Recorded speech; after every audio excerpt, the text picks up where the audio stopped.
গাড়ি রং করছে, গাড়ি পোড়া মোবিল মারছে, গাড়ি মিটার ট্রাম্পারিং করছে, এটা এক শ্রেণীর লোক বলবে। ঠিক আছে, গাড়ি কথা বলবে। ঠিক আছে, এক শ্রেণীর লোক বলবে। ওই ভাই আপনার উদ্দেশ্য কই? আপনাদের কোনো খেয়ালে কাম নাই? একটা ব্যবসায়ীর লগে, একটা প্রতিষ্ঠানের লগে কতটি গরিব মানুষ যে ইনভলভ থাকে এটা কি আপনার জানা আছে? একটা প্রতিষ্ঠানের সাথে কতটি গরিব মানুষ যে ইনভলভ থাকে এটা আপনার জানা আছে একবারও? এই গাছ বলদ, কেন বোঝেন না? এই ভাই বোঝেন না কেন? কি শিক্ষার আপনাকে হয় না? বেটারা হাজারো ঋণ করে একটা ব্যবসা প্রতিষ্ঠান খাড়া করে মিয়া, হাজারো ঋণ করে মিয়া।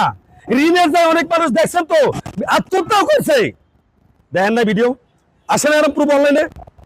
ঋণের যায় ঋণ শোধ করতে না পারি, একটা ব্যবসা প্রতিষ্ঠান ডুবাই দিলে ও দূরের থেকেই মানে একজনের পাশে পাইন মারবি আর একজনের এবার হাসবি। এই